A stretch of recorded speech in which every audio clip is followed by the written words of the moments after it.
All right. Good evening, colleagues, friends. Welcome to the Democratic National Alliance's virtual public forum. I'm Chanel Imhoff, DNA team leader in St. Peter, and I will be your moderator for tonight. This evening, we have four amazing speakers who will be having a conversation with you about the key imperatives for a new economy in Antigua and Barbuda. I stress the fact that this is a conversation and not a rally or a press conference. The DNA's process is a consultative process because we believe that in order to catalyze and transform Antigua and Barbuda, we must be able to listen. Unfortunately, the same cannot be said for everyone, but we are here to be different, fresh, and dynamic. I'm encouraging you to engage with us tonight by sharing and retweeting the live and by leaving your comments and questions in the comment section.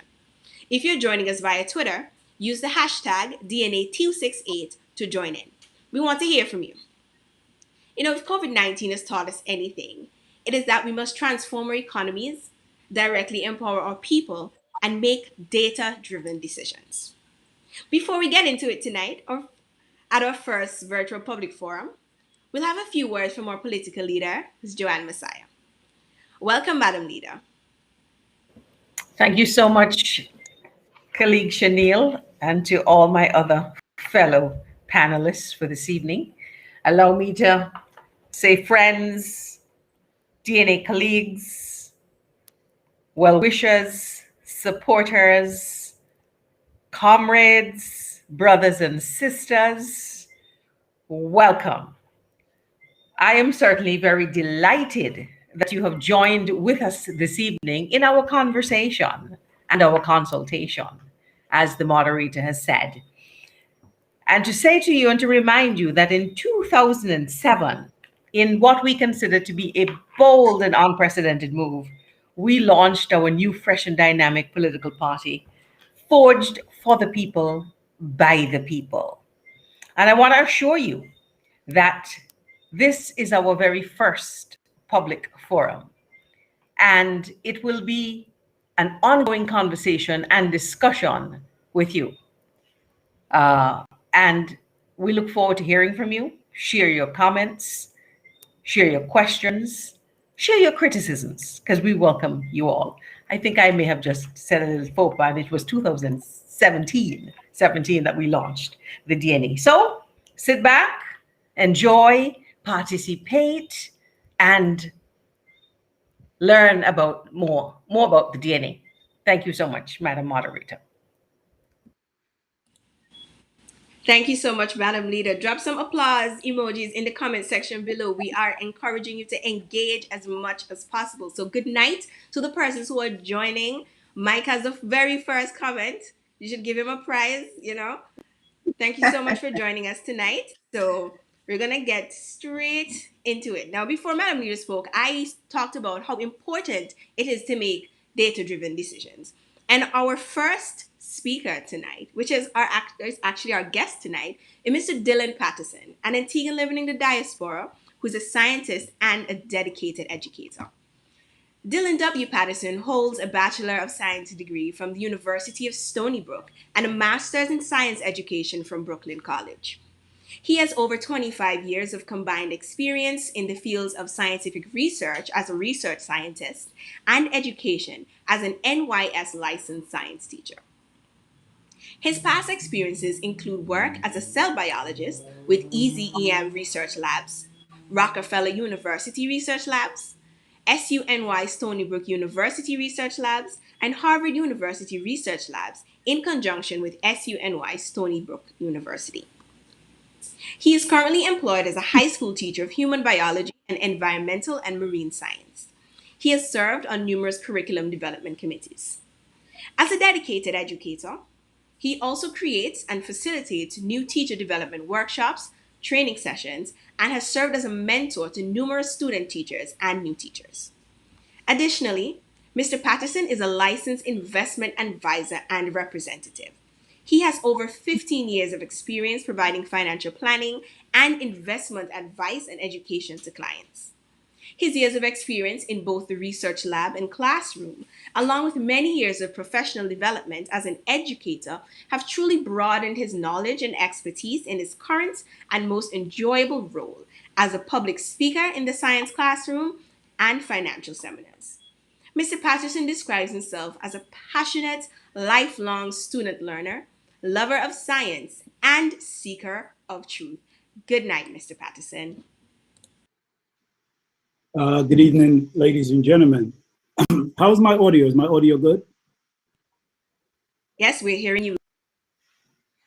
I tell you this, I didn't quite expect that introduction, but it's me. And let me say, thank you guys for having me as a guest speaker. I'm honored to be a speaker. I'm also very excited. When I hear science, when I hear share, I get excited. So let me get right to it. I'll share my screen with you guys, and I'll get right to the excitement. So the question was posed to me that what is the importance of science in decision making on a personal and a policy making level? The importance of science. A very interesting question. Before I could really address the question, I think first I must address what is science. Okay? And here's what I say. Science is asking questions and seeking answers. Through careful observation, proper experimentation, we may uncover answers. Here's the big deal with science: data. Science is data, okay? The collection and analysis of quality data is the foundation of real science.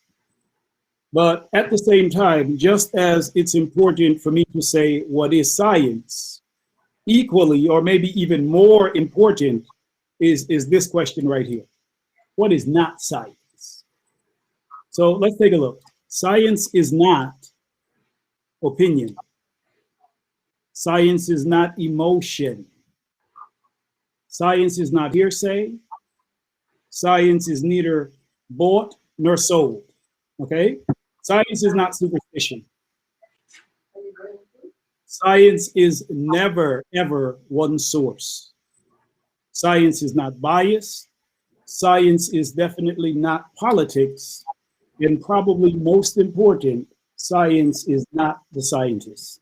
Okay, this is a critical list for us to understand what is not science. Okay, so good science is truth. Is the only way I can put it. Good science is just simply the truth. All right. Why is science inquiry and research important in decision making? Why is this? Science helps us to better understand our environment. Science also helps us to achieve sustainability, find cures, potential cures for diseases, all right? Perfect clean and renewable forms of energy, extend our life and our quality of life. Science provides hopes and optimism, okay? And science can help us to mitigate risk. Now, I'm embarking now into science and policy making. So I can certainly appreciate the stressors that politicians are under when implementing policy. And I'm glad that I don't have to deal with that aspect of it. But there is a critical symbiotic relationship, or there should be a critical symbiotic relationship between the policymaker and the behind the doors or behind the scenes science team, okay? Policymakers should be able to justify every decision made that impacts the public.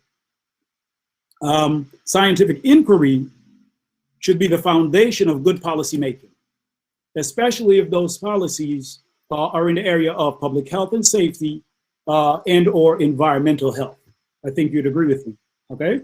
So when it comes to issues such as climate change, ocean health, loss of biodiversity, freshwater security and sustainability, agricultural security and sustainability, having a qualified science team behind you is critical in putting together policy that addresses these areas of concern.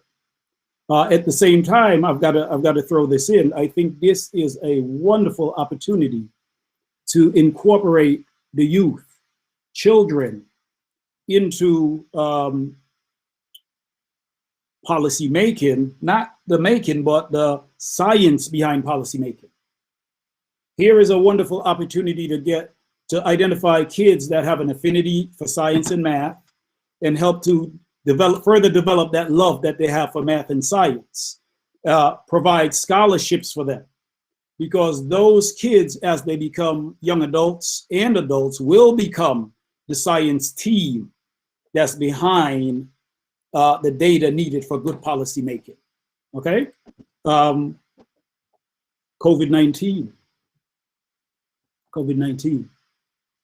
I think we'd all agree that we now live in a interesting environment with unprecedented circumstances. How do we deal, right?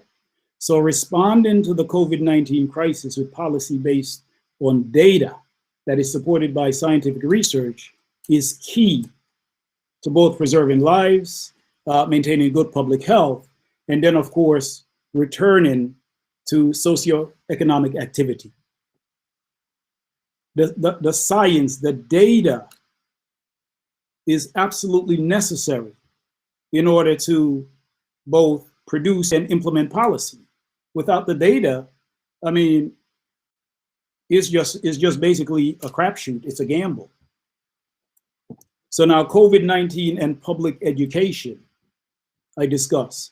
Given the pandemic, it's only natural that a public education campaign based on research, data, can be launched, because right now we're dealing with globally a public that is nervous, fearful, and also have a number of questions. So with leadership putting a public education campaign forward, this could absolutely help to ease the tension of the public, okay?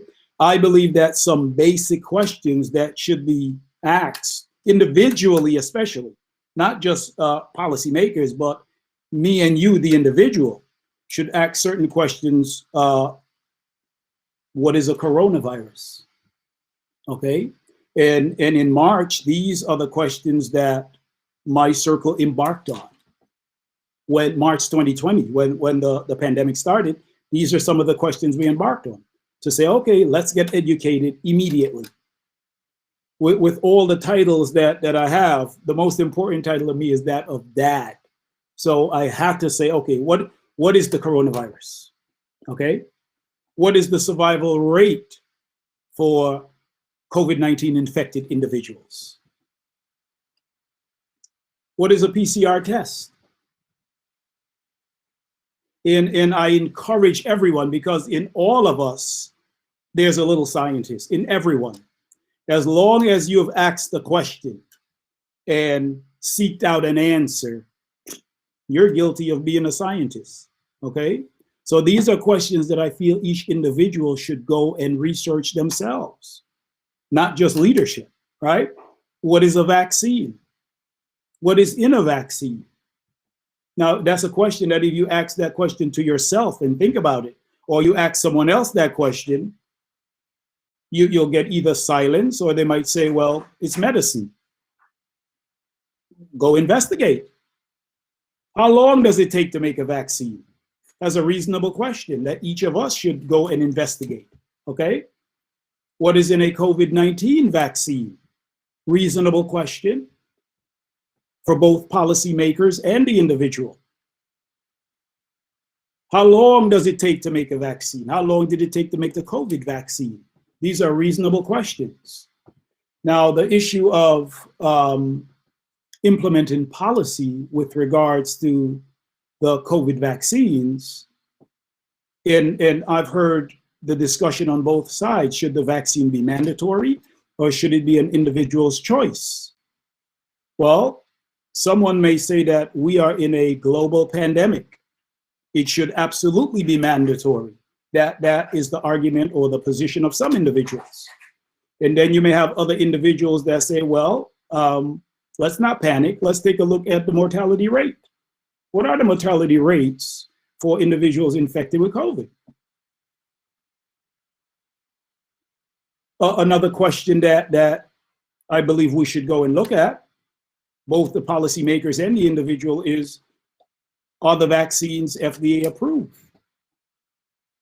And then on the other side of that question, you have individuals that say, well, these are extreme circumstances. The vaccines have emergency approval, rightfully so. Are there alternative treatments besides vaccines? Here's another question that I think is worthy of investigation. Okay? And again, the beauty of science has no friends or enemies. Science is just the facts, but that must be based on quality research and quality data. Okay, let's take a look. So I think you'll agree with me that decisions are easier to make when those decisions are supported by a credible body of data, not hearsay or speculation. Okay? And that data can only come from a qualified, experienced team of researchers. Using sound scientific inquiry and research can provide the data necessary to make personal decisions and construct and implement appropriate public policy. Data. Okay? So scientific protocol, the policymakers, how do they go about utilizing science? Well, policymakers, this is my opinion, of course, policymakers should have a qualified team of science professionals with expertise in a vast array of areas: bio, chemistry, physics, environmental science, social science, critical, in addition to a qualified medical team of professionals. And these individuals are absolutely not the policymakers, but they provide the groundwork data, the framework research that the policymakers will use. So not the team, but the data provided by the team should be an integral part of the policymaking process, okay? Because now every policy is going to impact the public. And of course, the policymakers are charged with making sure the public is at their best, okay? So I think in closing, and boy, I could talk about this stuff all night, but I must close. In closing, I think it's very important that we revisit what is not science. Very important, okay? So science is not emotion. Science is not opinion, okay? It's not hearsay. It's not bought nor sold. It's not superstition. It's never, ever one source of information. Never. Okay? It's never biased. It's not politics. It is critical and aid in the implementation of policy, but it is not politics.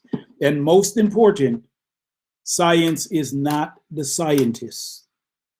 The data should speak. And good science, as mentioned before, is the truth. Okay? Ladies and gentlemen, absolutely my pleasure to have this opportunity to share with you this evening.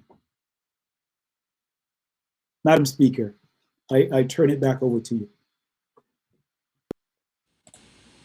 Thank you so much, Mr. Patterson. That was definitely a very informative and timely presentation. One thing that stood out for me is when you said science is not politics. And that's something we really, really have to understand here. And we really have to think about very critically and carefully. So, for me, one of the biggest issues we've had during this pandemic has been decision making that is not backed up by data. But even before we get there, we're faced with a situation here where things like, the disaggregated data and demographic information is not being communicated to the public, and persons have developed this mistrust of our decision makers. Do you believe that communicating of this data and decisions made on this data would help to ease that tension concerning COVID and the decisions being? Absolutely, absolutely, Miss. I would say without data as the foundation of good decision making, then you have rash decisions. First of all, you have a situation where the public, the individuals are saturated with fear. And once you have fear in the equation, you're now forced to make decisions on the fly. So it is absolutely imperative that decisions are backed by solid scientific data. Absolutely. Excellent. Thank you so much once again. And thank you to the persons who have joined us since we have begun. Let's show some appreciation for Mr. Patterson. You know the drill. Um, Clapping emojis in the comments for Mr. Patterson's excellent presentation. So drop some in the comments below and remember to share the live.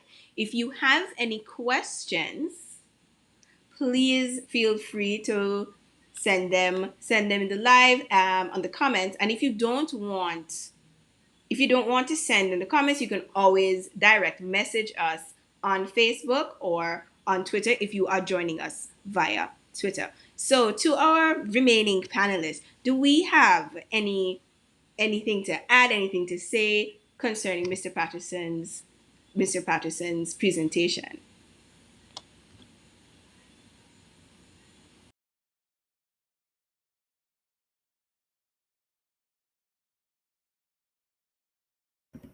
I would just like to thank him profusely for an outstanding, easy to digest, simplified presentation.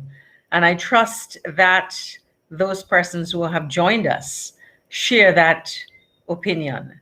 And it's so important, as you rightfully underscored, Madam Moderator, for decisions and policies to be backed up, to be underpinned, to be supported by rational decisions that are based in science and guided by technicians. So, Mr. Patterson, you are just a star.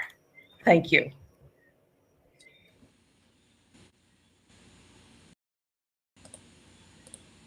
You Most are definitely. Thank you for. you're most welcome, EMA panel. And as a scientist, I prefer not to be a star, but just remain in the background. Let the data be the star. Right, most definitely. Good night to everyone on in the comments telling us good night.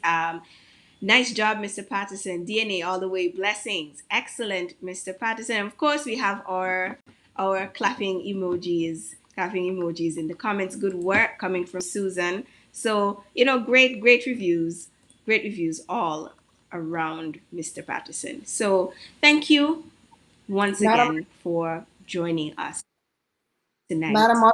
Moderator, I could just jump in here Ah, if that is okay. you are.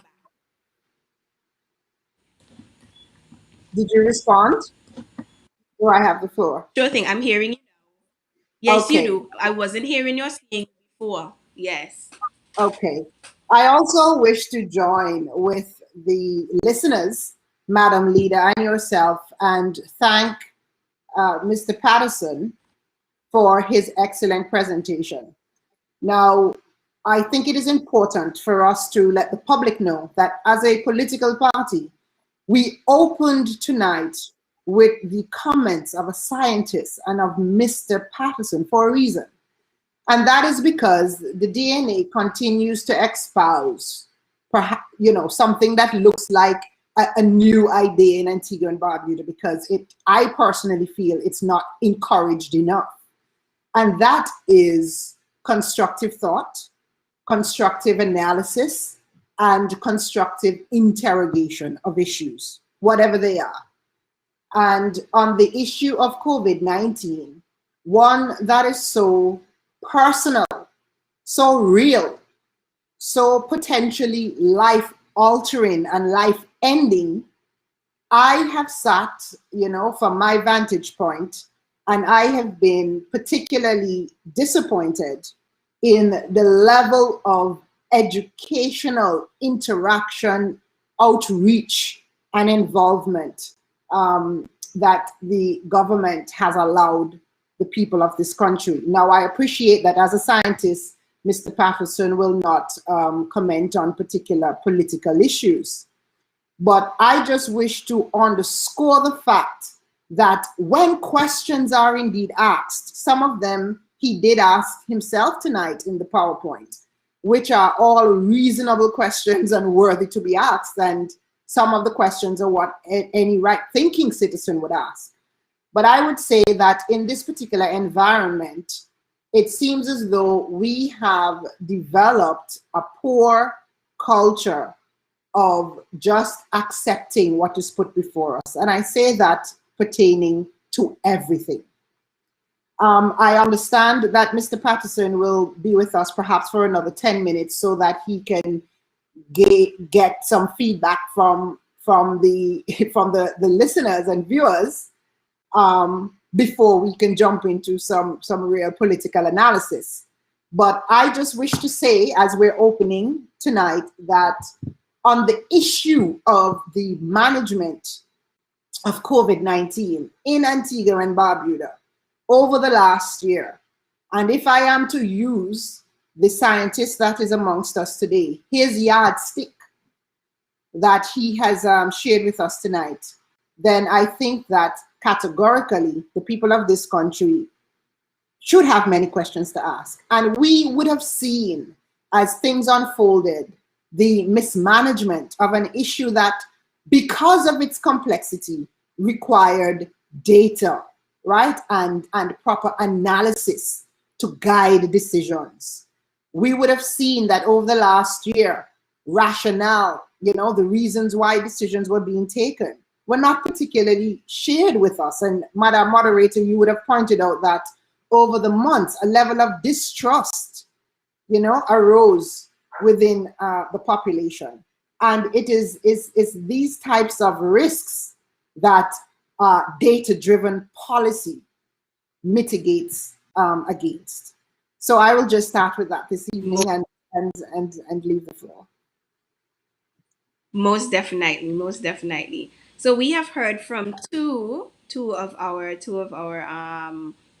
presenters. Do you have anything to say, colleague Goodwin, before we go to the comments? Looks like you hear. Yes.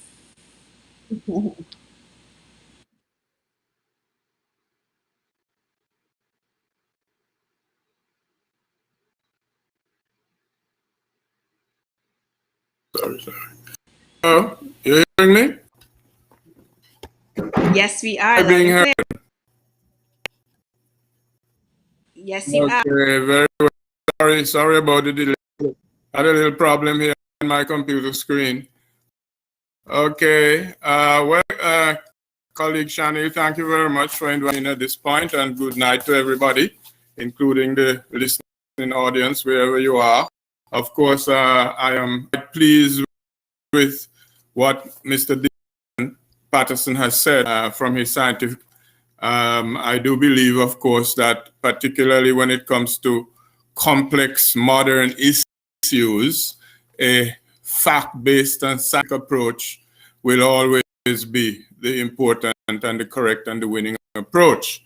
I think that one of the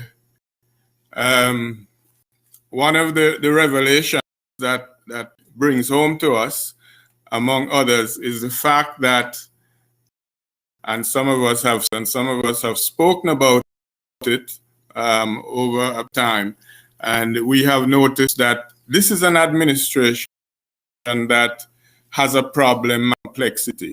time and again, we have seen that as soon as an issue becomes just a little complex, the management of its resolution totally falls down. And this we've seen more importantly, or most importantly so far, with a pandemic ravaging this country that is bringing about the pauperization of the people of this country, and so consequences, negative on the relation of this country. And yet we have seen that true to form, we have an administration that seems quite incapable of effectively managing the complexity of the situation that we are currently faced with. Now we go on, we are looking at some other aspects that are pertinent to the situation created by the pandemic, and it has to do, for instance, with the whole question of our economy, question of our society. That is, how have we been impacted, really? I mean, economically, socially. The impact across the board, economically and socially, is extremely profound. We are suggesting that a situation where the COVID crisis has demonstrated very, very clearly to us all that our economy, that some people thought was an okay economy built on strong fundamentals, etc., we have a situation where our economy has shown itself to be unstructured, to be unfit for purpose, really. Similarly, we have our social structures are not resilient enough, not firm enough to really withstand the crucial issues and the crucial problems that COVID has precipitated for society over the past year or so. So as we look forward, we have a serious mission. Those of us who think, who act politically, we have a serious mission to bring to the attention of our country and our people the fact that a government, an administration which has so utterly mismanaged a critical issue like pandemic, can we have confidence, repose the confidence in such an administration to take us out of it effectively, to restructure our economy and our society in a way that is so necessary, given the consequences and effects that we have seen so clearly as a result of the pandemic, its effect in Barbuda. So as we proceed then, we proceed with the foundation that Mr. Patterson has down for us, and we continue discussion on the issues of how can we be resilient, survive the serious problems that have been precipitated on us, the very parlous state of affairs that our people have been putting.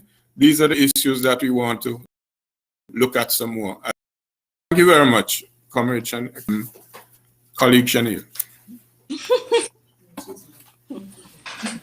Thank you so much, colleague Goodwin. So we have some comments and questions here coming in from our Facebook audience who've been very, very interactive. Joanne Tanner says the management of COVID-19 by this government, it's poorly managed. On a scale of 1 to 10, I gave them a grade 2. I think that's a plenty, but okay. We have another comment here from Gatesworth James. Leaders must understand that they are expected to be critiqued by the people in a modern society. The DNA must expose to that level of conversation in building a new economy and society. I agree 110%.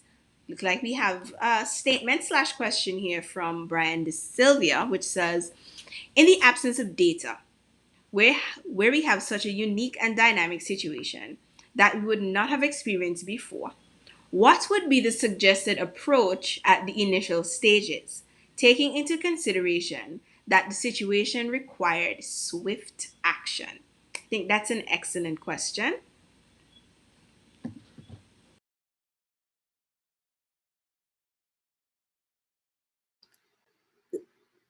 Is that a question for Mr. Patterson? Mr. Patterson?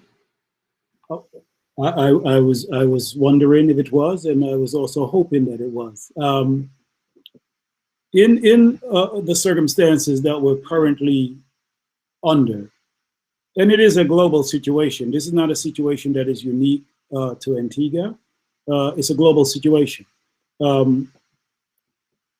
I think that comes to one of the bulleted points I make. The answer lies in one of the bulleted points I made earlier. Here in New York, where I am, March 13th was the start of our pandemic lockdown day. And on the morning of March 14th, 2020, I started my research. So multiple sources, critical, multiple sources of information is one of the keys to filtering out quality information. In the initial stages of the lockdown, we're talking television was the primary source of information for most people. And I think people forgot that they had the ability to order a book, explore other scientific websites, science journals. I mean, I have a very close friend and colleague, science colleague that I work with, and we did not stop the communication and the research and exchanging of information. We visited multiple websites to just aggregate quality information. And that immediately put us at, remember, my most important title, and his as well, his daddy. That's the big title. So I have a wife that I like her a whole lot. That's my girl, and our three sons. That's everything. So I had to find out what was going on. So aggregating information from multiple places really started to filter out the facts, which then allowed our household to exhale. Okay? So multiple sources of information is critical in answering that question, sir. Thank you.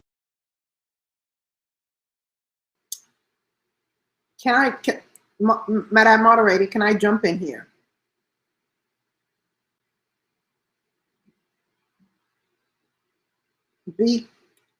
Are you hearing me, folks? I think we've lost the moderator. Okay. Mr. Patterson, the date that you mentioned, I think roughly was when some countries in the Western world perhaps were beginning to wake up to the actual threat that COVID-19 posed. But I agree with you that by that time, there was information out there. And so to answer the question that is posed by the listener, I would say this, that leadership is difficult. And as a leader, you are required to have the type of peripheral view and a 360-degree analysis, because there's so much that you're responsible for. So by the time Antigua decided to undergo a lockdown, I would say that Malika, who is not a scientist in any way, but who was in fact paying attention to global happenings, this virus was already ravishing Europe by that time in mid-March. And I would have done the analysis, I would have read, I would have researched, I would have done what Mr. Patterson is saying that we should do and get information from multiple sources. And on that, I would have taken the decision, for example, to bring my daughter closer to home, who is pursuing her studies overseas. By that time, we had a government that was still saying, COVID-19 was not a big deal. It was not in our discussion as a nation. When there were persons like myself in the society who had already begun to appreciate what COVID-19 meant. I'm just putting that out there because I agree that a lot was unfolding, that COVID-19 was presented a lot of new and real challenges. None of us are trying to downplay that. That is true.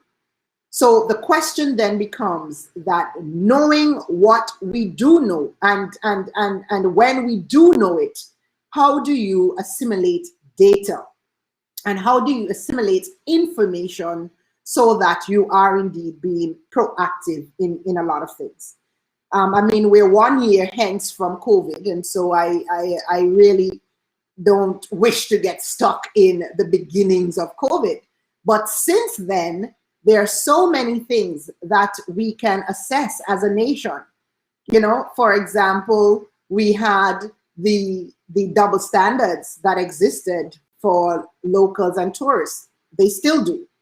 We had the issue of quarantining and whether quarantining at home was indeed a good idea, and the pros and cons of that situation. And many people would have asked, what was the rationale and the ideas that were going into some of these decisions? You know, to this day, as far as I am aware, we have not really constructed what we can call a COVID-19 management team, so that as an Antiguan and Barbuda and as people, you know, within the space, we know who is on an official task force managing the COVID-19 situation in this country. And so what has happened is that there is this overtone of political management and decisions being taken that are perhaps political in nature and not particularly driven, you know, by unbiased and objective data. And I believe that we are still being confronted with these questions. To what extent are these decisions being made driven by independent analysis and data? Excellent. And we'll get a bit into that a little later down into the presentations as well. We have a comment here by Jamal Francis. And just to say sorry for the technical difficulties earlier where I jumped in and jumped back out. You know how technology can be. But you always have to have a plan B. That's one of the things I've learned from being here. So Mr. Francis says, in addition to that point by Mr. Patterson, research into new and emerging threats to public health was, is, and will always be ongoing. As such, research and even technicians should keep abreast. And I definitely agree with that. Proper planning is always a good idea. It's always a good idea to have a plan A, a B, and even sometimes a C if necessary. Okay? He says he's having some issues completing the comment, but I think we're getting the gist of where you're coming from here, Jamal. And I say with what you've presented so far, I think we can definitely all agree. So now we are about to move into the second part of tonight's festivities. I like to call them festivities. So as we wind down this segment, we'd just like to extend our sincerest thanks to Mr. Patterson for his very educational, informative, and timely presentation. We're in a time right now where data has become so important. And to those who sent questions, we love to hear from you. We loved your comments, your feedback. Stay with us for the second segment where our remaining speakers will have a conversation with you about the diversification of our economy, the government's response to COVID-19, the blue and green economy, and so much more. Right. So for this segment, we are starting with Collie Goodwin. He is a DNA founding member, a son of the soil, and a former ambassador. So remember to share the live, drop your questions in the comments, or mention us on Twitter at DNA_268 and use the hashtag DNA268. Welcome, Collie Goodwin, and please drop the applause emojis in the comment section below.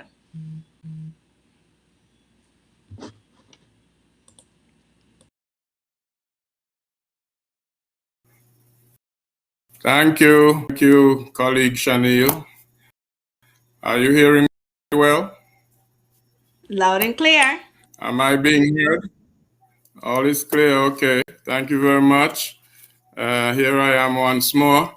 Now, what we want to look at some imperatives with respect to the economy and society, our economy and society in Antigua and Barbuda. What are some of the imperatives? That is, some of the essential things that we think must be done as we move into the post-year. What are some of the really, really essential things that must be done to ensure that our economy survives, that our economy grows, that our economy continues and can even do better at serving the needs of the population, of our people and the residents of this country. And as I have suggested before, the very profound complexity of this situation that we find ourselves in, this will require some very innovative thinking, some which are completely perhaps out of the ordinary, as we have seen the ordinary and the normal in this country over the past several decades. And what is really at risk is our lifestyle, as we have grown accustomed to it, our survival in a very brutal and brutish world, and generally the capacity of our country and the administration of our country to create that environment which is so essential for business and economic activity to thrive, so essential for people to be able to go about their normal economic activity without fear, without frustration, with the confidence that they will be able to earn enough to provide a decent living once they apply themselves to work in a productive and effective manner. These are some of the challenges and some of the issues that we are going to be faced with very soon. As to how they are tackled, certainly that will be a function of leadership, the quality of our leadership. It will be a function of the reasonable and rational risks that we are willing to take as administrations, as institutions, as people, as businessmen, and so forth. So we need to analyze the situation and determine how do we get out of this with benefits rather than come out of this situation suffering, wandering about as if we don't know where to go, what to do, and with increasing hardship. Already, we have seen a situation between last year and now where masses of people, or substantial numbers of people, have emigrated because of their apprehension with respect to what the future brings, COVID. What do we face in the future with an administration that seems unable to deal with complexity effectively, unable to chart a new course for our economy and our society? Now, one of the most important imperatives that we believe that will be essential for our rising out of this hole that we have been plunged into, for us to get out of this pit, we are going to need governmental activity which is very proactive, and which of course is based upon sound analysis of our possibilities as we go forward. Now, let me just say that as we look at the history of various countries, of their economic development, etc., there is no case of a country which is fairly well developed, which provides wealth for its citizens, which has an economy which provides the needs of the people of the country and serve interests of their population.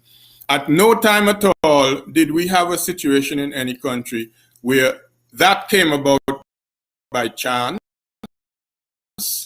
by accident, or anything.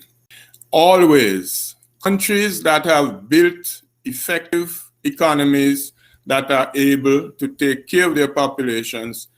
They have built these economies as a result very substantially of the government or the administration of that country becoming involved in a profound way in charting the development and the growth of the economy and ensuring that the imperatives which are essential, those things which are essential to foster economic growth, the growth of enterprises, the growth of incomes, administrations must be seen to be the force and the authority that will lay down the enabling framework for businesses to do well, for the economy to transform effectively. What do we mean by that enabling framework? An enabling environment which is created and fostered and developed by the particular any particular administration, certainly working in consort, hand in hand, with representatives of business and representatives of associations and so forth, representatives of people. Such an administration will create this enabling environment by certain very specific measures, certain very specific, according to certain very specific plans and which would have been developed in consultation with people, of course, and taking into consideration the state of the country and its population in terms of what is possible, the kinds of economic activities that it is possible to pursue, to become excellent at, and that can be used to generate the kind of economic upliftment that people will require to live decently and properly within their own country. That kind of enabling environment is based, first of all, on a body of legislation, laws, of course, and regulations have to be put in place so that the support mechanisms that are required by entrepreneurs, by businesses, that those support mechanisms are properly catered for within the legislative framework of any particular. So the enabling environment presupposes, first of all, a body of legislation that will create the incentives and that will create the institutions, define their structures, their functions, etc., which will be necessary to promote enterprise formation and, as a consequence, employment, whether it be self-employment in many cases in terms of micro-enterprises, or employment generated by larger firms, say small firms, medium-sized firms, large firms, as the case might be. Some of those bits of legislation deal with matters such as the tax structure of the country, the fiscal situation. How do you build a taxation regime that, in addition to being a means of government getting revenue, securing revenue, how do you build a taxation regime that provides incentives for businesses to grow, incentives for people to opt for self-employment and private sector employment rather than government employment, which in many cases, though secure, is not very fulfilling, to say the least. Such legislation then will have to do with tax structure, the access to finance by entrepreneurs, business people, firms, and so forth. How do you get finance? Nobody, or very few people, will ever have the amount of money they need to organize a business. Most people will require some kind of loan, some kind of financial input, which will come in the form of generally loans, infrequently grants, and so forth. The whole question of space, business. In Antigua, for instance, one of the deviling aspects of doing business is that rents are very expensive. Rents for business places are very expensive. And many people, by force of necessity, they rent, they will start business. Business will not do so well in terms of the volume of turnover. In a fairly short time, you will see they will move out, give back the premises to the landowner. The critical issue of rent, that was one of the factors that would have closed them down, because the rent is too much in relation to business being done. So you need input from an administration in terms of ensuring that there are small business parks, places where people can go and organize an industry, some small industry. We need markets in villages, and other types of that could be made available either through government intervention or through government creating the incentives for private persons or private businesses to build and make such business available. The whole question of training, skills development. Antigua is a pretty unskilled country. And when I say skills, I don't mean the skill in using a computer, the skill in using software, etc. I mean skills in doing practical, what you call mortar and pestle things. For instance, I would say that there will always be people who do not want to work sitting at a desk, dealing with a computer. There will always be people who want to work with their hands, who want to do things, make things, and so on, want to go into a field and agriculture. They would want to go into a workshop and practice pottery or ceramics, or makes leather sandals, accessories for fashion, etc., etc. It seems to me that very substantially we exclude these kinds of people from our economic consideration. We have no consideration for young people who might want to just do things with their hands. And these are initiatives that can be quite profitable. Garment making of accessories, etc., processing of agricultural produce, etc. These are activities which lend themselves to very satisfactory and profitable types of small business activity.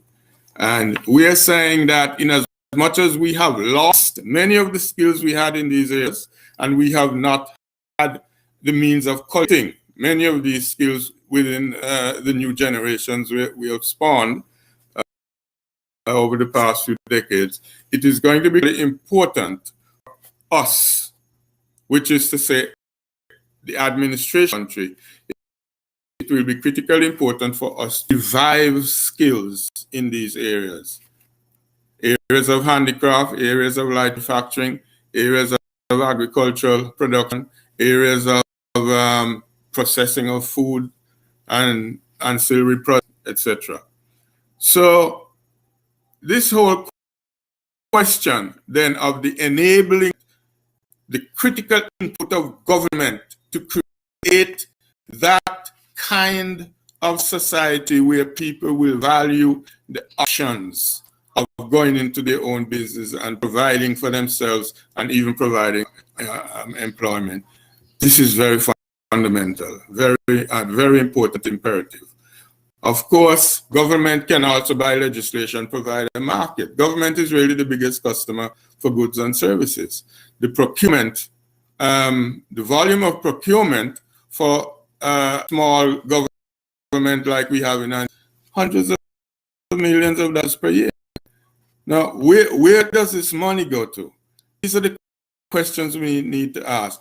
How can this government and government as a market for goods and services. How can we bring that to the service of Antigua and Barbuda people who are involved in business, rather than limit government procurement to a few big operators who will always have the ways and means to exercise influence over the decision-making powers. So that's what I mean when I say a government-led enabling environment must be created.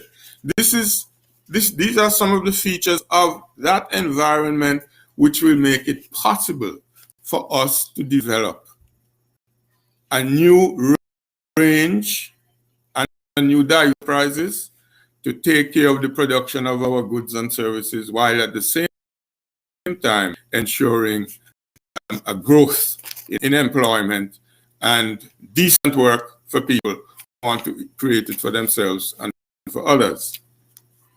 Now, that is so far as the enabling environment goes. And remember, I said that this is absolutely critical, and economic history will show us that there is no country in the world that built an effective private sector without the government of that country creating that necessary enabling environment.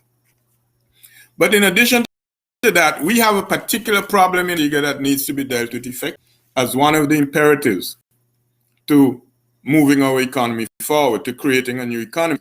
And that essential thing that must be done, that imperative that I'm referring to, is the whole question of deployment of our workforce. How is our workforce deployed now?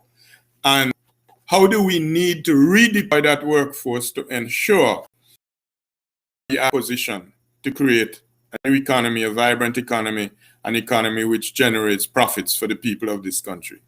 Because as it is, if we leave our workforce deployed as it is deployed today, we are just heading for compound failure. We are heading for a situation where we continue exactly the way we have been going, with an ineffective economy that doesn't serve the fundamental needs of our people, with an employment system which is counterproductive, which does not foster productivity or efficiency in the firm or in whatever institution of government that we might be thinking about. So this whole question of the redeployment of the workforce is essential.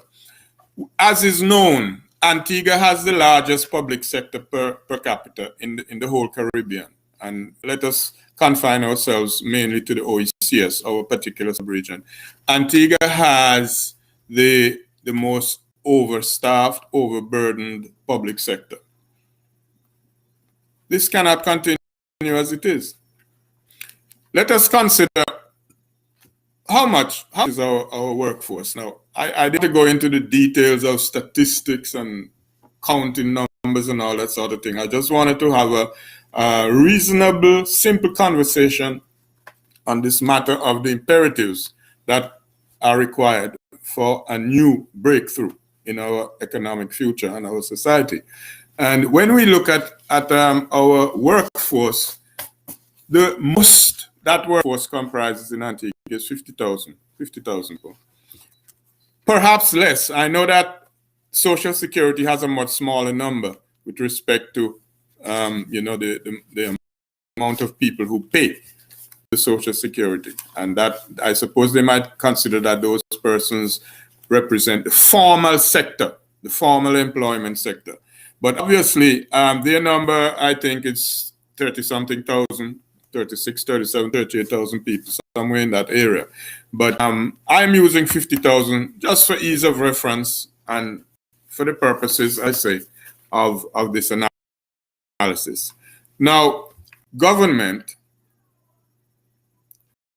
if government institutions, to include the public sector itself and the statutory bodies, if they employ more than 30 or 40% of this workforce, we're in absolute trouble. The number of people employed by government today has swollen the government requirement by at least 50%.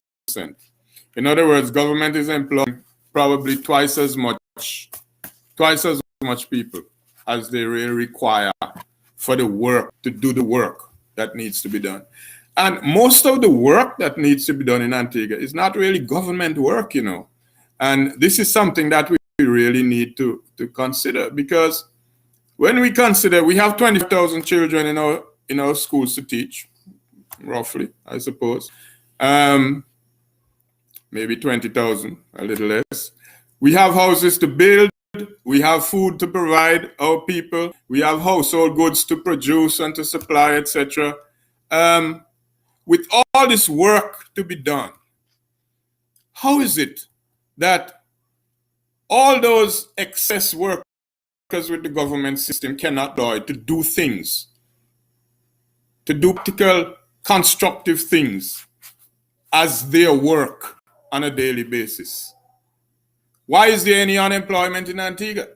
There's so much work to be done in this country that there should be no unemployment, and there should be ample opportunity for the deployment or the redeployment of the workforce, so that we have a very significant number of people working in the private sector in total, and the number of people employed by government seriously and heavily reduced to that number that is essential to produce the services that government must produce for people, and to accomplish the tasks that any administration needs to accomplish.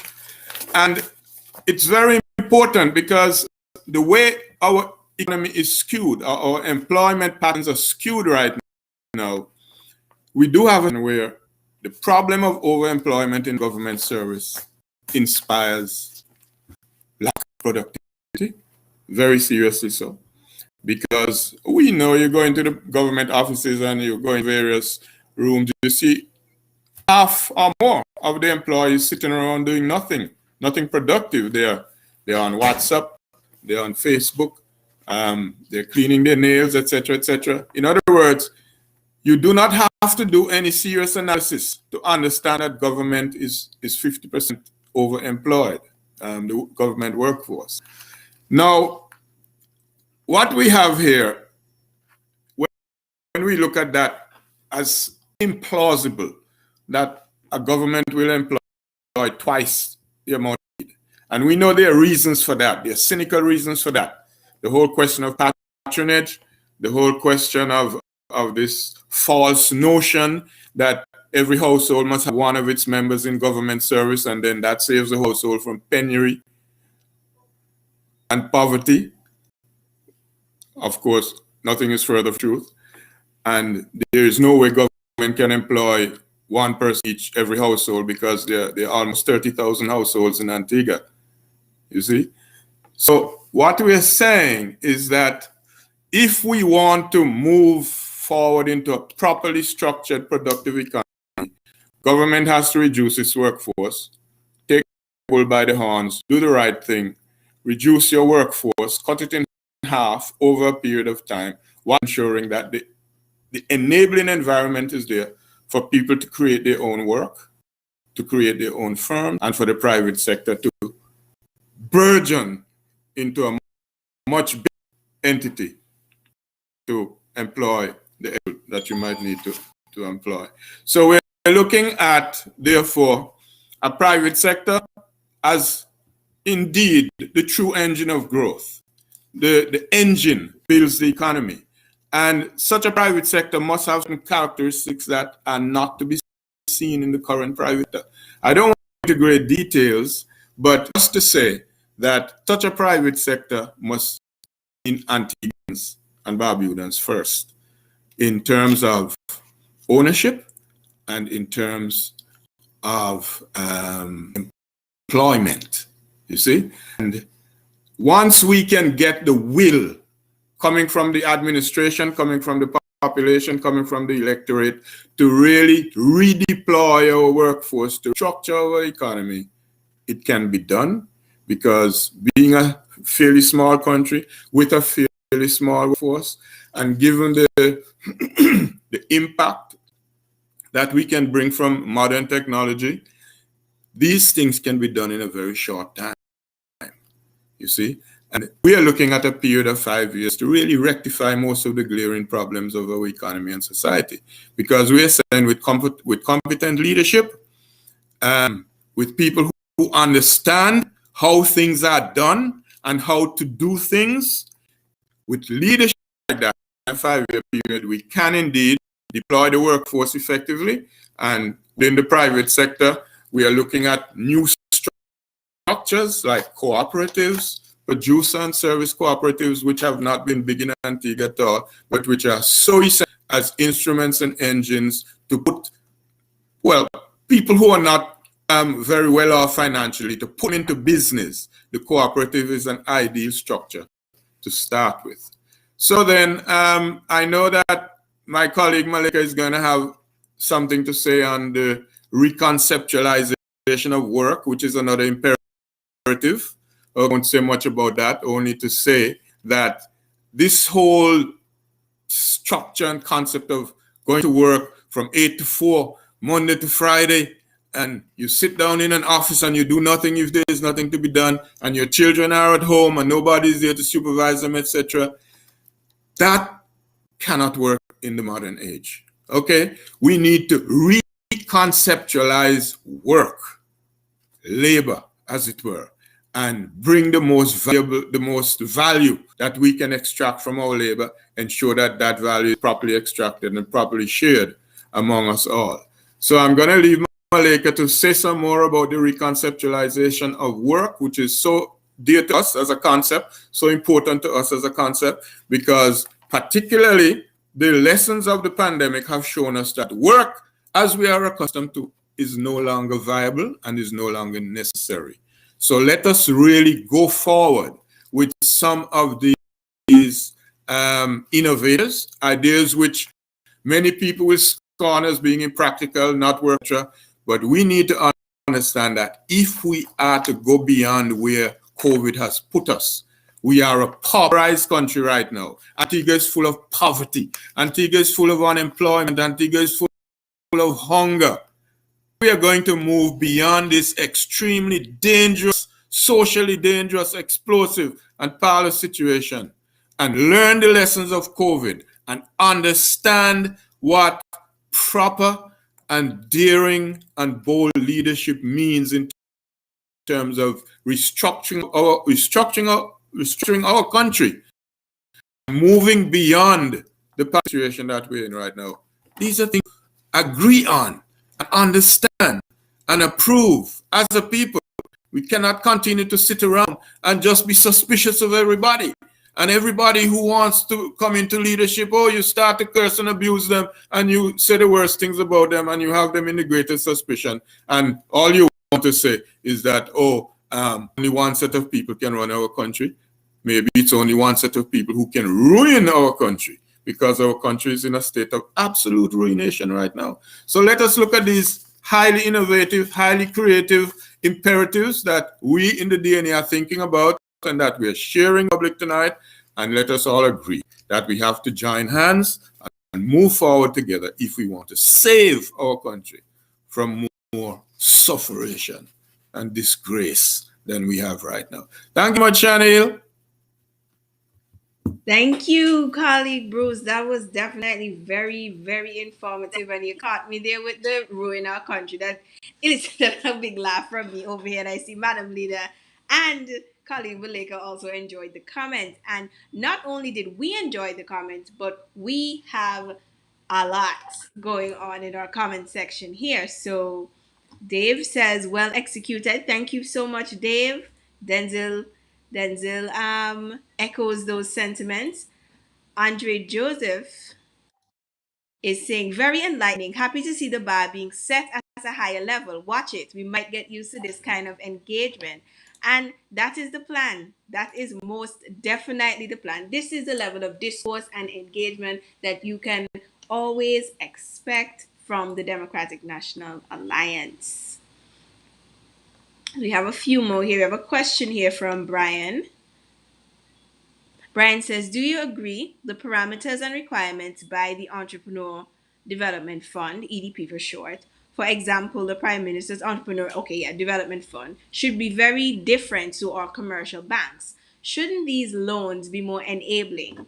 Shouldn't the objective of the development funds be very different? That is an excellent question, Brian. And, as an entrepreneur, I can just answer with one line and just tell you, yeah, pretty much. We do believe that these things should be a lot more accessible, as colleague Bruce said in his presentation. Make it accessible. Create that environment, that enabling environment. Does anyone else have an answer to this question or a comment towards this question?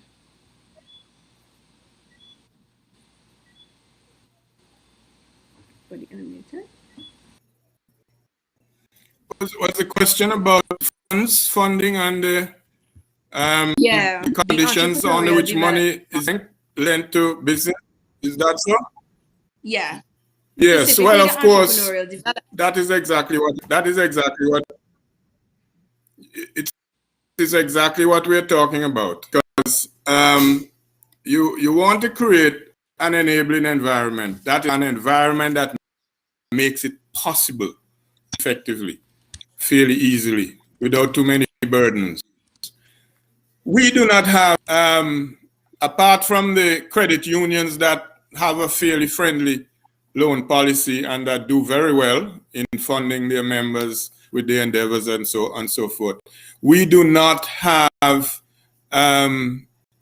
enabling finance for businesses, and particularly small and new startup businesses in Antigua and Barbuda. The commercial banks obviously have failed us in this regard. We know that they have been very severe in terms of dealing with delinquency, etc. And in a small country with unpredictable situations in terms of disasters and volcanic interruptions, hurricanes, etc., we will always have a situation where, because of this uniqueness of our region, the business will need some kind of concessionary understanding over a period of time. Because if you have a very bad situation like a pandemic where business is pretty dormant, are you gonna foreclose on such businesses? Are you gonna go and start sell people's properties in that kind of environment? And we know that that is actually happening now. That actually happens. So we are saying that when it comes to this kind of enabling financing for small and medium-sized businesses, we need a special regime which doesn't punish you for problems that you may have no control over, and so forth. And here is where government itself is in a position, because government, of course, has the best network, international contacts, etc. Government, in today's world in particular, can always have the means of creating institutions that will be specially geared to providing finances for small businesses, for startups in particular. And also, of course, the whole question of government taxation policy will bear upon this question, that making it possible for you to generate your income to service loans, etc., properly. For instance, taxation. Why should we are accustomed to seeing big businesses in the tourism sector get tax breaks for 10, 15, 20 times forever because they simply change ownership, etc. Why is it so difficult for an administration to do something enabling in terms of taxation, small businesses and startup businesses? Why is it so difficult to excuse a startup from paying taxes perhaps for the first 3 years of its existence, say, and give you an opportunity to consolidate your product, to consolidate your business activity before you have to go and deal with the cruel taxman, as the case might be? So yes, new forms of financing are critically important, have to come into the whole question of the right enabling environment. Thank you. Madam Excellent. Moderator, We have I just wanted to add just a little to that, to say also that we need to, we in the DNA, we are looking at, and in fact have begun discussions about the reformulation of the Antigua and Barbuda Development Bank, and the emphasis really being on development, and recognizing that development banks are there for that, to assist small and emerging and medium-sized business persons who are not able to meet the requirements of the commercial banks, but whose industries, whose businesses are so key and critical to our economy. We can look, for example, at a small business revolving loan. And this is not, the concept is not just to throw money at people, but critical to that program to assist small and emerging businesses would be a mentorship type program where these persons would be matched with a business person or another agency that guides them step by step as to the management of their business. If they perhaps need to segue into something else, the marketing of their business, the branding of their businesses, and so on, the registration of their businesses.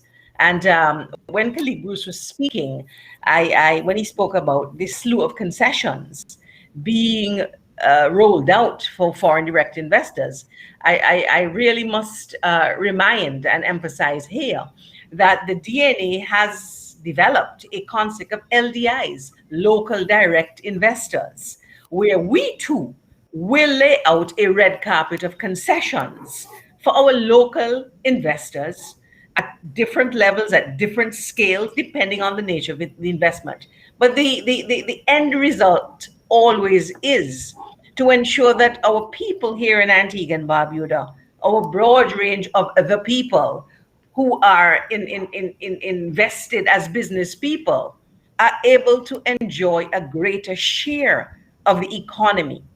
And in so doing, they will be able to create opportunities for other people. And so we are encouraging our listeners, our supporters, our followers, our detractors even, to begin to engage with us in terms of revolutionizing their ideas, their concept of what government is there for, what government should do, how government should play a part in ensuring that our small business people, or business people generally speaking, are able to thrive, are able to develop themselves and their businesses, and in so doing, begin to appreciate and actively seek and put preparations in place for the building of generational wealth among Antiguan Barbudans. Thank you. So much for that, Madam Leader. Jamal says, definitely, we need to address the stigma attached to vocational skills and create opportunities to maximize growth and development in all parts of the economy and society.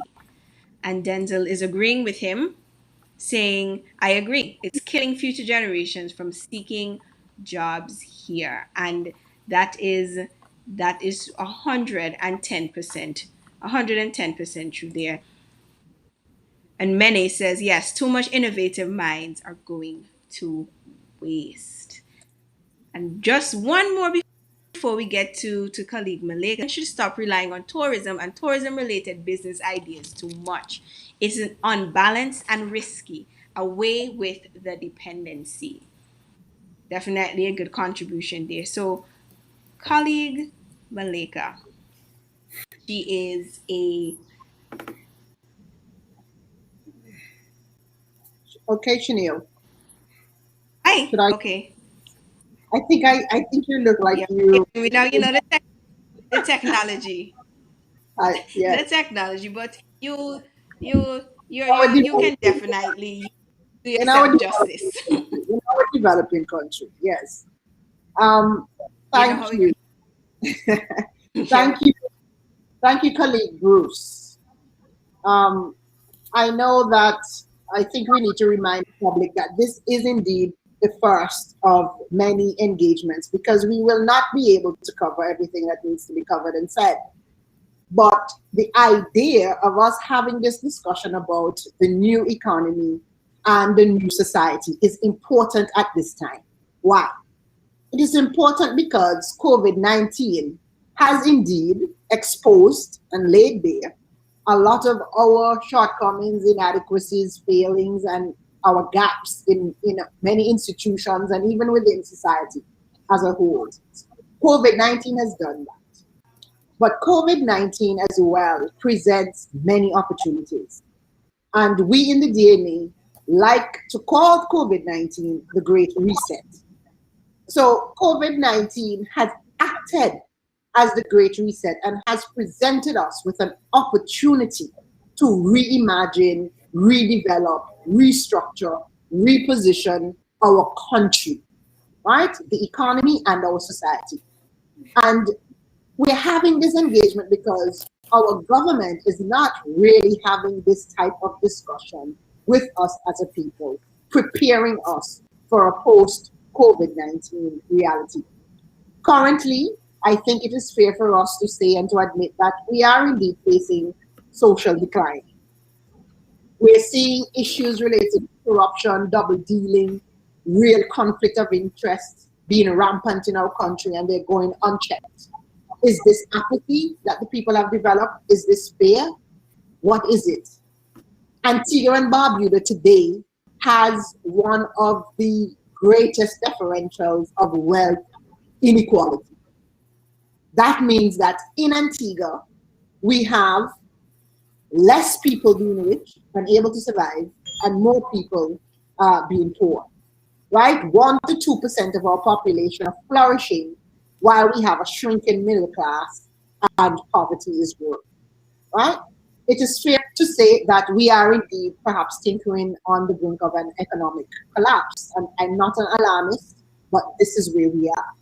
We are seeing before us decades of educational progress being put at risk and potentially lost because we had an education system that was not able to respond to the challenges of COVID. And not only to respond, but to catch up. And so we have rising unemployment as well among our youth. Our social safety nets have been proven to be inadequate. They're largely unresponsive, underfunded, and they're not being prioritized. And we have a situation where we are basically unable to feed ourselves. And we know that for a period there during COVID-19, people were actually afraid, terrified that we would not have food to eat. That was real, and we ought never to forget that feeling. And of course, we have our health systems, which have been, exposed. So I want to just touch quickly on some of the social issues and some of the considerations that we need to be looking at now as we reimagine a new society. And I want to start with education because, colleague Bruce would have in his presentation spoken quite a bit about training and skill development. He would have also mentioned that there is no country in the world that has achieved the sort of prosperity, development, and advancement without purposefulness, right? Without intentional and the engineering hand of government through government policy and thought. And so similarly, we in the DNA believe that we have to have a purpose-driven education system that is linked and tied to our developmental imperatives and to the economy, some of the issues that Ambassador Bruce would have laid out. So it is important for us to begin to reset the concept of education. And we have to begin to appreciate that the traditional education system that is based on mass production, based on teaching that is inflexible, where we expect the children to change and to conform to a one-size-fits-all, that the traditional mode of talk and chalk that is fast becoming extinct, that we can somehow return to that, and that face-to-face learning is still the only option on the table. It is not. And so we believe that when we think about a new society and reimagining our educational system, it is important that we begin to match and tailor skill sets to the job and to the work environment, to labor in this country. We therefore believe that it is important for us to do proper labor market analysis and research. Again, data to inform policy. We believe that the education system must, as an imperative, scale up and fund and modernize technical vocational training. And some of our commenters would have flagged that.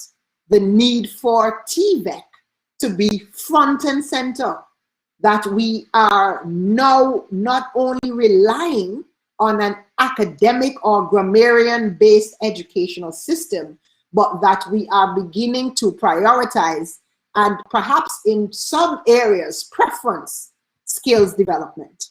And this is the same thing with when it comes to STEM subjects, right? The science, the technology, the engineering, and the maths, because it is these types of skills and that will drive the sort of innovation and technological advancement that Antigua will need. I believe that we cannot advance a new economy as well without looking at and reshaping the concept of special needs education within our education system. And for those of us who have been paying attention, we know that special needs children fall on a spectrum where we have geniuses within that spectrum waiting to be discovered and honed. A DNA approach will not leave these children behind. And what the digital age is doing is providing us with the type of assistive technologies that are able to engage children with special needs in a different way. And we also want to look at the whole issue of digitization in and of itself. The fact that in order for us to be more responsive in a changing global climate, that our education system has to appreciate the blended learning and that we have to purposefully leverage technology. And so it will require us to be better networked, for our internet system to be better scaled, for connectivity to be more reliable, to be wider and to be broader. And of course, for children, particularly the vulnerable, to have access to technological devices. Right? And the same will apply to our teachers. We're seeing it unfold today, and we're hearing our teachers cry out today that what has been done in this year of COVID-ness, that still our teachers have not been exposed to new pedagogical training and learning, that our teachers are still crying out for more capacity building in terms of using the new technologies and the apps that are there, you know, to assist them with learning. And so we are saying that in a new society, in a new Antigua and Barbuda, in a new age of looking at the economy differently, skills, and quite frankly, in the age of work today, skills are going to need more emphasis, you know, as people. And then there's also the aspect of health and the social determinants of health. But before I go into health, I think I want to just give way to Madam Leader, because I'm watching the time and I know we are soon out of time. There's so much to be said, but I just felt it was important for me to emphasize the educational aspect, and particularly the need for us to once again become a trades-driven country, that we need to look at industry differently, that when we speak about diversifying the economy, we appreciate that we cannot do so without diversifying the education system. And that diversity has to come in terms of content, in terms of the education infrastructure, and certainly in terms of the human resources, the teachers that are driving that process. So I will yield here for now, Madam Moderator, and perhaps, you know, see if our listeners have something to say on that, and invite Madam Leader to comment. Excellent. Thank you so much, colleague Malika. You definitely read my mind because there is so much to say. There is so much to say, and that's why it's important that this is the first in a series of public forums, cultural consultations, and engagements with the public. Because, as I said in our introduction, we are all about the consultative process. And to provide prosperity for all, we must have our ears to the ground for all as well. So we will get, straight back into the comments here. Leon Smith says, colleagues, your deliveries are so exciting to hear. Much, yeah, most definitely. Most definitely. And Hammer Film says, ladies and gentlemen, you're witnessing an offering of a new kind of politics and a different style of leadership. I hope you're all taking notes. Definitely. I do really hope we are taking notes because what we're doing here tonight, I think it's important to underscore that these conversations are 110% necessary. Changing the way we do things on a molecular level is what we're aiming for. Catalyzing and delivering that change requires these sorts of conversations. So, Madam Leader, the woman who needs little to no introduction, the brains behind the outfit, the one who keeps us laughing with her very interesting sense of humor. So join me in welcoming our political leader, Miss Joanne Messiah, to the virtual public forum. And don't talk until I see the whole comment section lit up with our hand clapping emojis. You guys, you know the drill. Come on, I keep having to tell you. Let's go. Drop some applause in the comments. Yes, I see. Yes, yes, yes. And the people in my house are applauding. Are applauding as well. Yes, yes. Thank you so much. So, Madam Leader, the floor is yours. Thank you so much, and colleague Malika, a kind gesture, but I was just settling in and enjoying your presentation. You really could have taken 10, that would have been quite fine with me. But we do want to encourage our audience to continue to throw their questions and their comments, because as we keep saying, this is a conversation. This is a consultation. This is for you, for us to bring our ideas to the fore and see where they converge. Because ultimately, this, in our views, must be by the people, for the people, and certainly to ensure that the policies that we develop and that we will implement as government will be lasting for generations to come. And I just want to commend colleague Bruce as well. I messaged someone, and it's happening here again. I said that I am, just covered with goosebumps because this public forum is so exciting. I am just tasting it. I just feel that this vision that we have, this vision 2040, which we're encouraging more of you to buy into, to think about it, is something that we will deliver. Because, as the moderator said, our vision is to catalyze and to deliver the transformation of Antigua and Barbuda, certainly through our commitment to transformational leadership, of which the good governance agenda is so key and critical.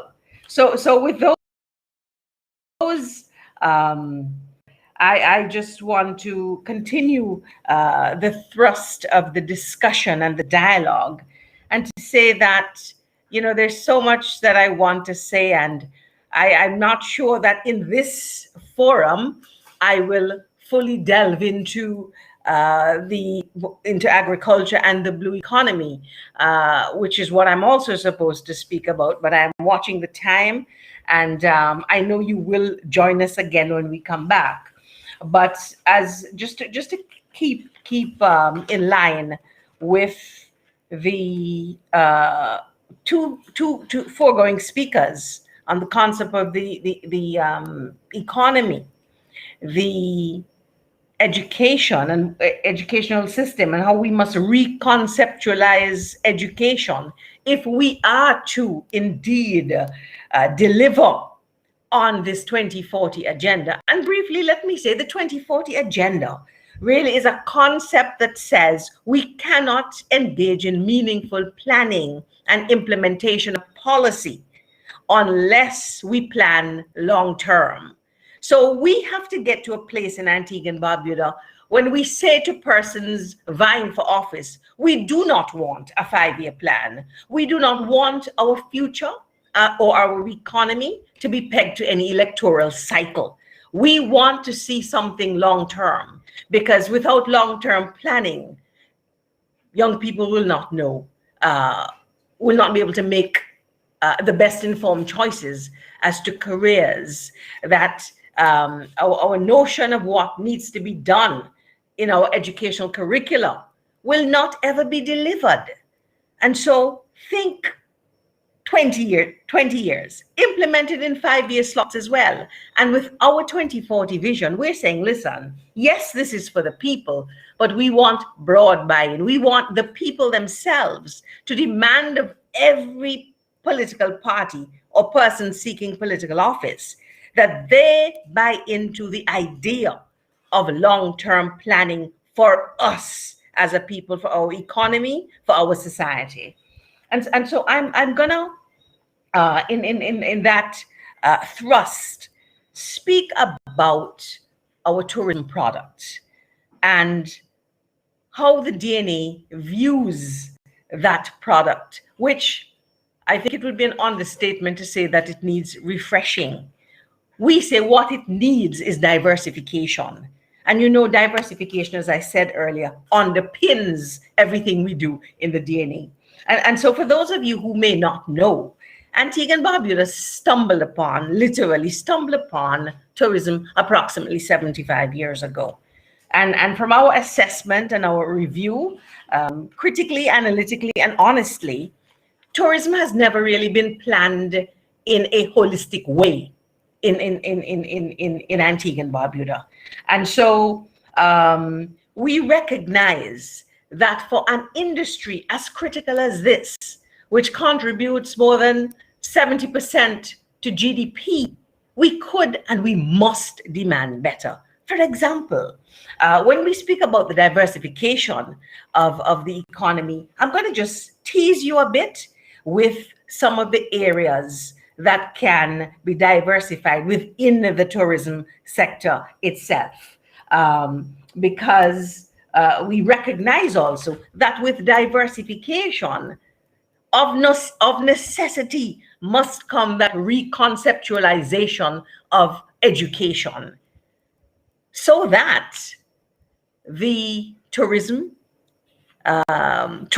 must form part of the curriculum from primary school, as must agriculture and the blue economy and environment.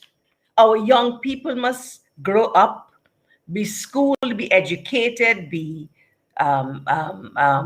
socialized into recognizing that their input at whatever level, whether it be at a vocational level, at a tertiary level, whatever level, is critical to our success in the reimagining of our economy and our society.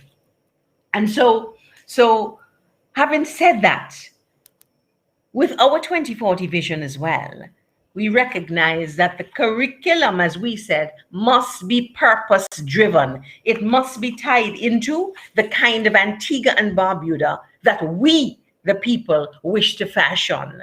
And so we have to begin, as I said, to look at what we call non-traditional market areas within the tourism product. And we've been saying this for a very long time. We're looking at, for example, heritage tourism. Heritage tourism will, of necessity, from the beginning, require that we take an inventory of our heritage assets in order to determine what we're going to do with them. It will, as I said, require us to determine what kind of branding we're going to build around that as we market tourism for Antigua and Barbuda, and indeed within all the subsectors within a diversified tourism economy. We look at ecotourism, and when we think about ecotourism, we would say, oh, well, we have the historic Fig Tree Drive. We have said not to downhouse a part of our tourism product, but really, frankly, practically, honestly, there is really nothing particularly intriguing about the drive, save and except for the flora and the agricultural production that goes along the drive.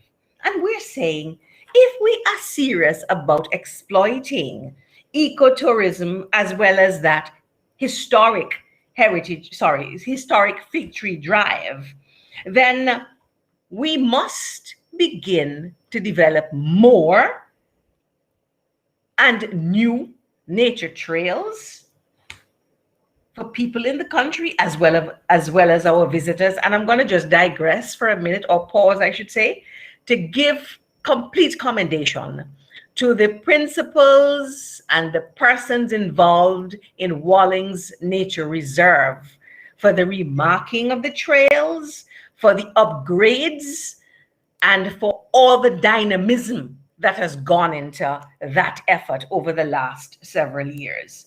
We also have to create opportunities, niche opportunities, for farmers and agro-processors to be able to market their produce along that historic drive.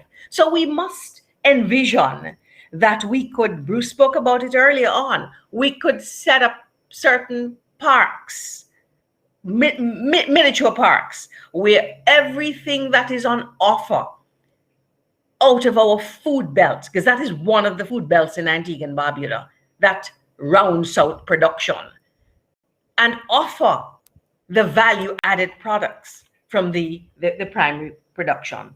What about educational tourism? And when we speak about educational tourism, we're recognizing that there is significant untapped potential. For example, if Antigua and Barbuda were to seriously, purposefully discuss with technicians and with persons from outside the establishment of a marine institute in Antigua and Barbuda, where persons regionally and internationally could enroll to pursue studies about the blue economy. We could, for example, use or better utilize our diplomatic relations and reach out to our counterparts in Asia, in North America, in Europe, and in the African continent to partner with other marine institutes in these countries and have a new offering for the people here, the people in the region, the people further afield, all in the name of educational tourism. Because research and development, as our guest speaker would have told us, and as we know, is so critical in planning policy and in formulating sound decisions for the people of a country. What about sports tourism?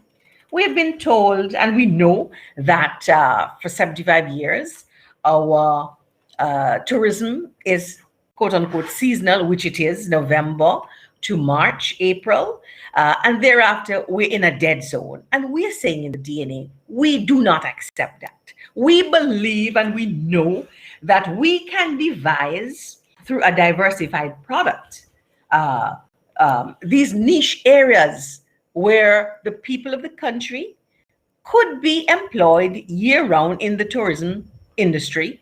And when we speak about sports tourism, we're talking about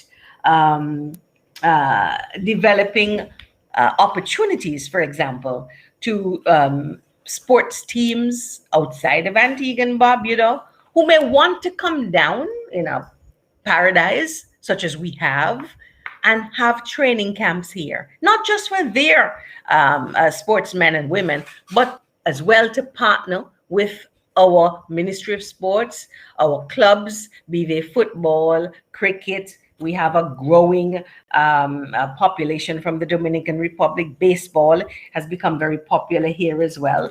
We have car racing, we have golf, we have horse racing, and so there are opportunities here to be exploited. We talk about entertainment tourism, carnival and other cultural festivities, right? And here we are looking at revolutionizing the arts as we know it.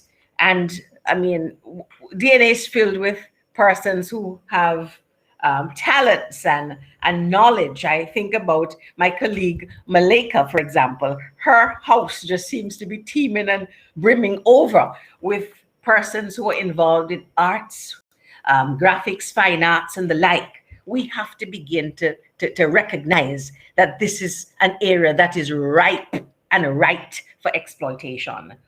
We know we've had the medical tourism, and we can expound on that some more. We speak about research and development tourism, and I say all the time, and I mean it, and I'm getting goosebumps again. Our story, our indigenous story, is yet to be told in Antigua and Barbuda. And when I say our story, I am going back to the first peoples, if we want to call them that, the Arawaks and the Caribs and the persons who populated these islands well before the transatlantic slave trade. Our story has yet to be told. And so this is an area, again, where we could link with universities and colleges overseas for their anthropological programs and archaeological programs, and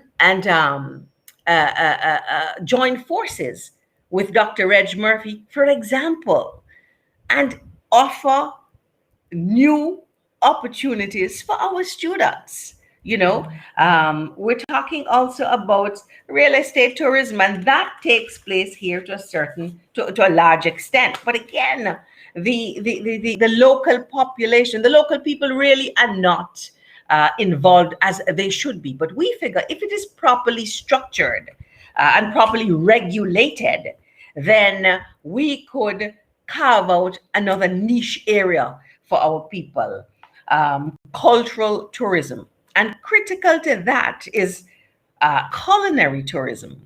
Listen, we have some of the best natural and local cuisine I think that the Caribbean has to offer. And when I say that, I am including all of the different cuisines that persons who have come to live among us bring with them. We really are a potpourri of experiences and people here in Antigua and Barbuda, and we must exploit this to its maximum for the benefit of the people.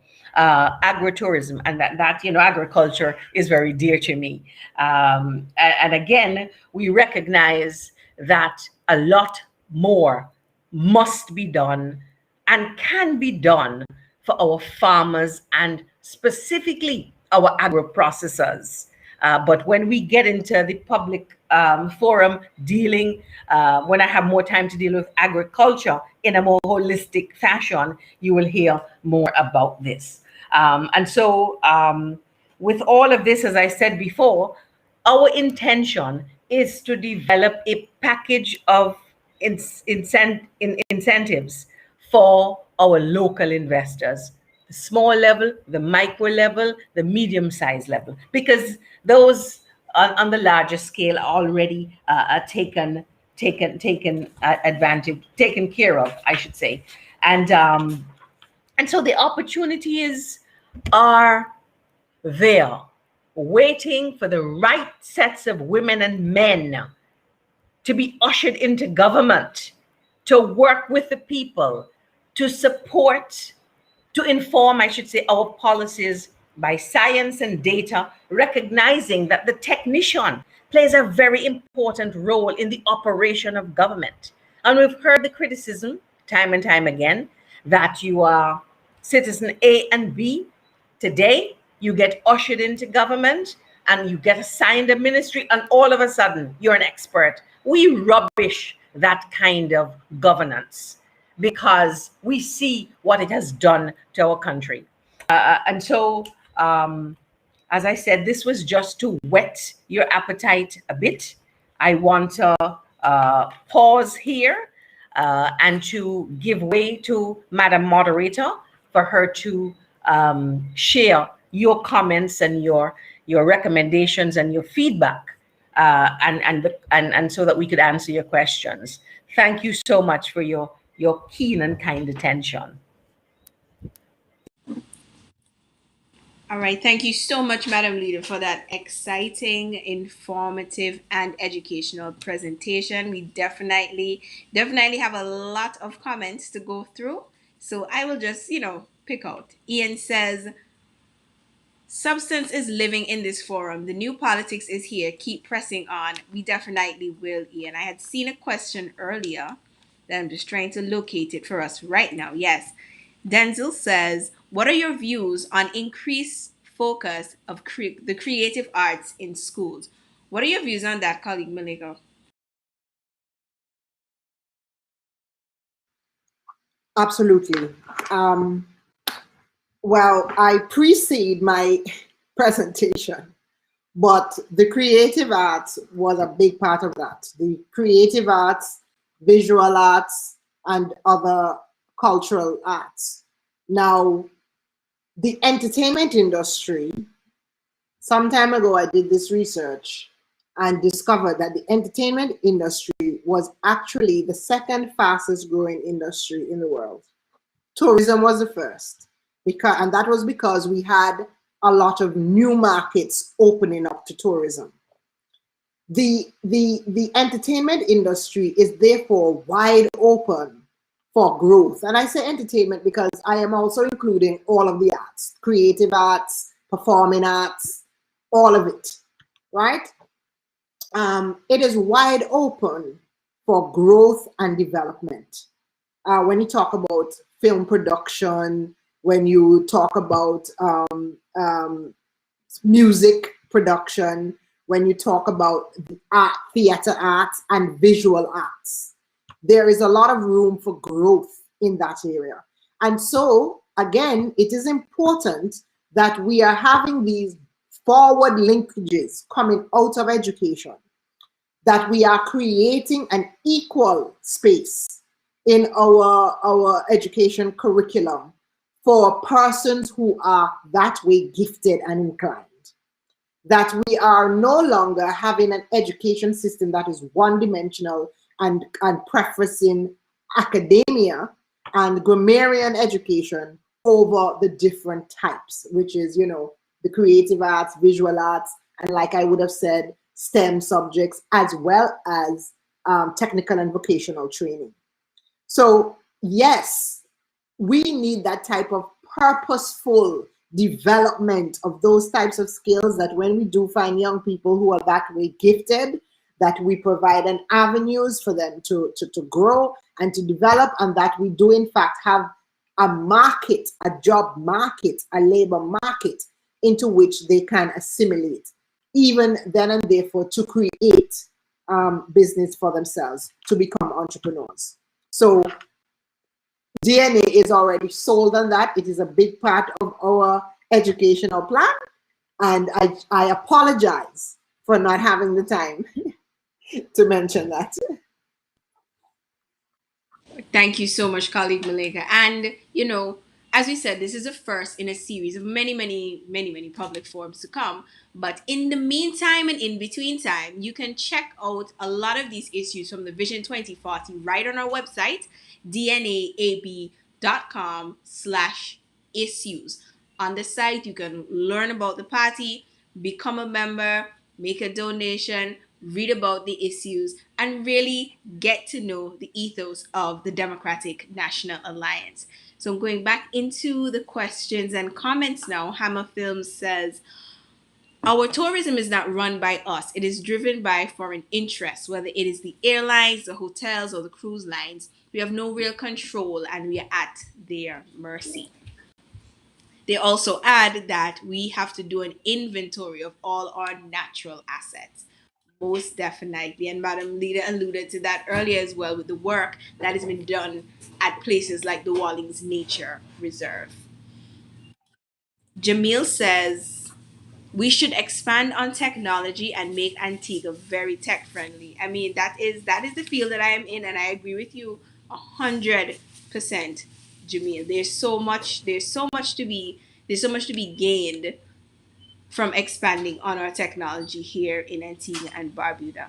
And he is also loving the new fresh energy. Thank you very, very much, Jamil. All right, so we are winding down, and we have had 4 exciting, enlightening, educational, fresh, dynamic. The adjectives go on and on, but the presentations tonight were definitely incredible. And, as we wind down, I'm going to invite Madam Leader back again because we have some special news to share tonight.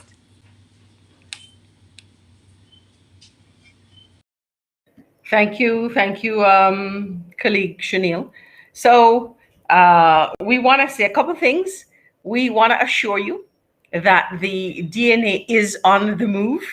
We're on the move, and we've come to you this evening to tell you that this is just the first in a series of events which we are planning. We want to we are on a day or two away from celebrating our 4th anniversary, and we're excited about that. And people have been asking, when will you have your Congress? And we're delighted to say that we are planning our first Congress on June 2020. Let me just verify that, pull up my calendar. June 27th.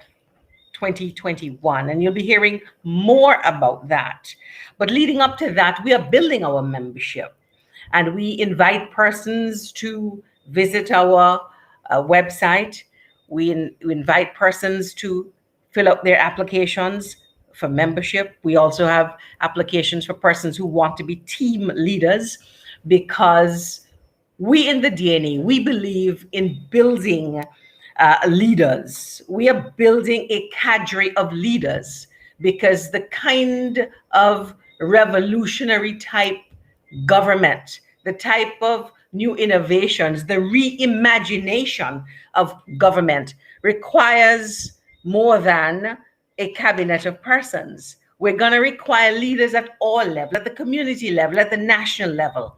And so it is important for us that at any given time, we have persons who we have confidence that we can place and they can thrive. Of course, life is about lifelong learning and ongoing learning. And certainly these are things that we are committed to providing and delivering.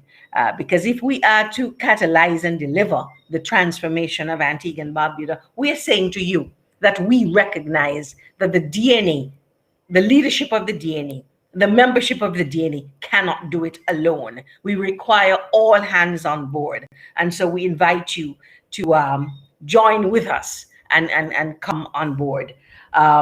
We also poised to launch our newsletter very shortly. And that too will be exciting.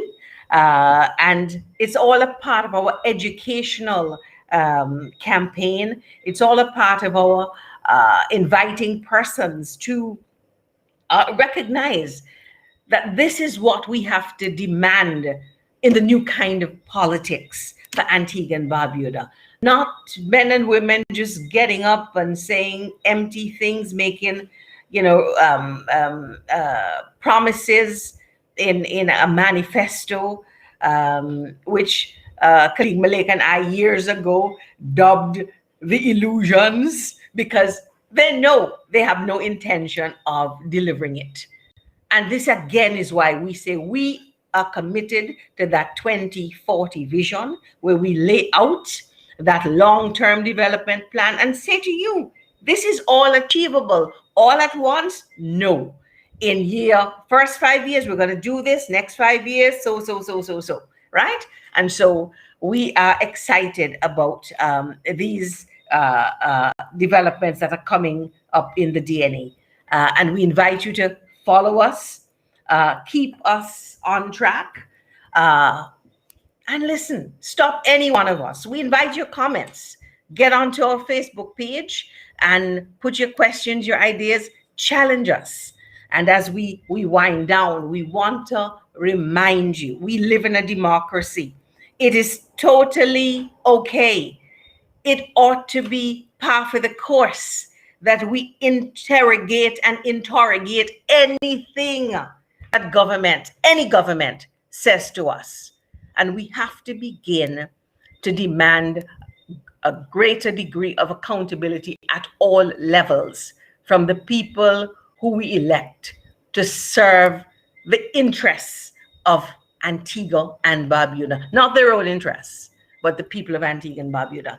And lastly, I just would wish to say to those persons who are alive with us this evening, I want you to begin in your quiet moments, in your not so quiet moments, to ask yourself, what would Antigua and Barbuda look like if successive governments had given a full and unflinching commitment to that good governance agenda? What is good governance? What can it do for a transformed economy and society? And begin to demand it.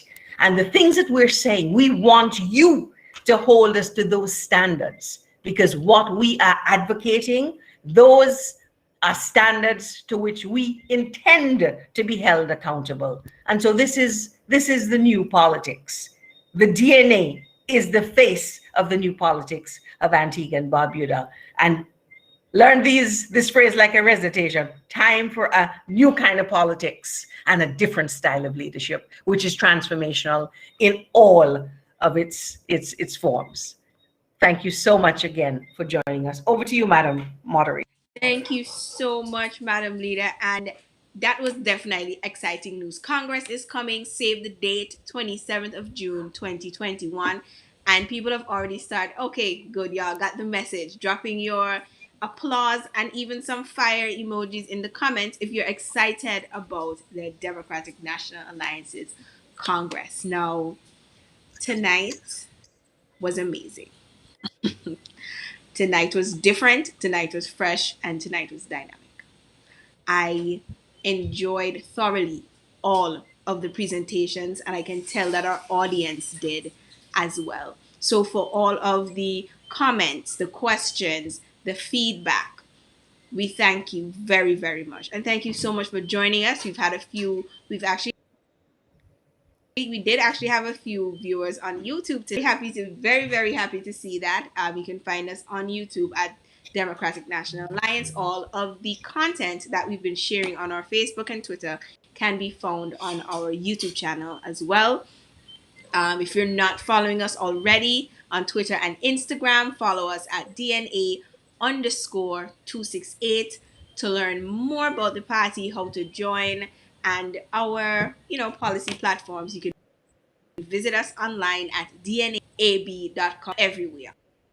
We are the easiest party to find. It's just we are, because our website is the only one that's working. It's the only one that's working. It's the only one you can really go to. So go there, find out about this, drop us a line, and we are definitely looking forward to hearing so much more from you. This is just the tip of the iceberg.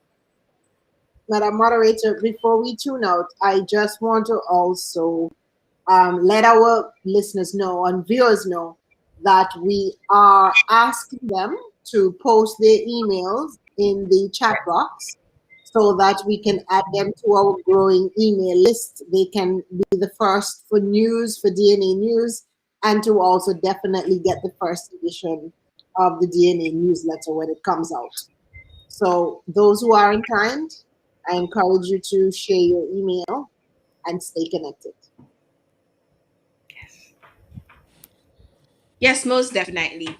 You can share your email here or also on the website where you can subscribe directly for the newsletter. So before we go, thank you once again to our listeners, our viewers, and our commenters and sharers.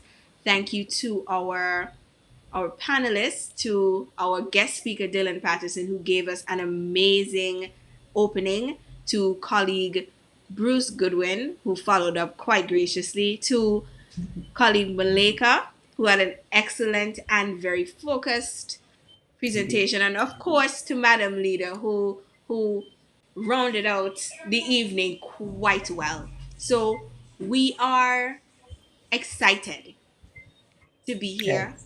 and we're excited to be back as well. So I know that the persons are here will tell their friends, and their friends will tell theirs and theirs and theirs, and the next time it will be even better. So thank you so much for joining us tonight. It was my pleasure to moderate this evening, and we look forward to seeing each and every one of you again. Good night.